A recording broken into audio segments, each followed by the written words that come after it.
Mengantisipasi adanya lonjakan jumlah kasus COVID-19 setelah libur Lebaran, pemerintah Provinsi Jawa Barat diantaranya mewajibkan tes COVID-19 bagi warga yang pulang dari kampung halaman. Sementara itu, sejumlah rumah sakit di Kota Bandung mengaku telah menyiapkan fasilitas kesehatan jika terjadi lonjakan angka kasus COVID-19.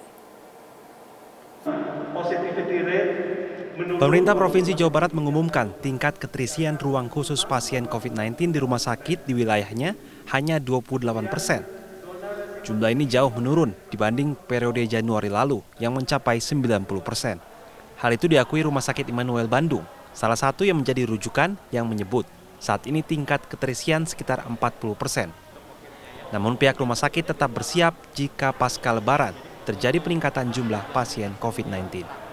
Kalau ada lonjakan pasien, yang jelas tenaga perawat sudah kita persiapkan jadwal-jadwal backup cadangan yang siap kita panggil kapanpun ketika ada lonjakan. Kemudian ruangan ya tadi ketersediaan 100 bed itu juga full bisa digunakan ketika waktunya dibuka. Kemudian persediaan obat, persediaan PCR dan alat-alat kesehatan lain kita sudah prepare dari sekarang minimal aman sampai 2-3 bulan ke depan. Gubernur Jawa Barat Ridwan Kamil menjelaskan, pemerintah sudah melakukan antisipasi jika terjadi lonjakan jumlah pasien COVID-19, antara lain dengan menyiapkan rumah sakit di 27 kabupaten kota dan fasilitas pendukung lain. Adapun warga yang kembali dari kampung halaman diwajibkan melakukan karantina mandiri selama 5 hari dan akan dilakukan tes antigen oleh pemerintah setempat. Kita juga melakukan pengetesan di arus balik. Ada 17 titik yang sudah disiapkan, masing-masing titik ada 200-an pengetesan per titik. Jadi per hari kurang lebih sekitar 17 titik kali 200-an, mungkin sekitar 3.000 sampai 3.500-an pengetesan antigen. Kepala Bidang Pengembangan Profesi Perhimpunan Ahli Epidemiologi Indonesia, Mas Dalina Pani memprediksi lonjakan jumlah kasus COVID-19 akan terjadi, khususnya dalam skala mikro atau klaster keluarga. Karena itu, pemerintah harus memberi perhatian khusus kepada warga yang pulang dari kampung halaman.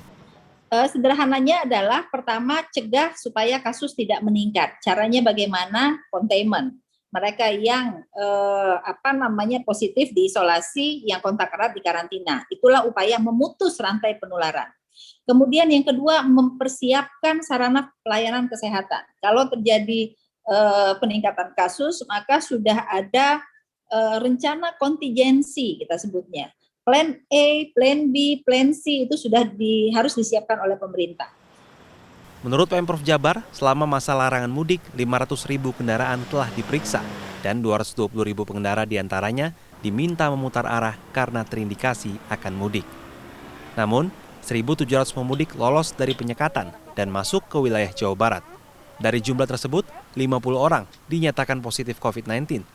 Setelah dilakukan tes acak kepada 6.000 pengendara selama masa larangan mudik. Franky Wijaya, Helmi Suryanegara, Bandung, Jawa Barat.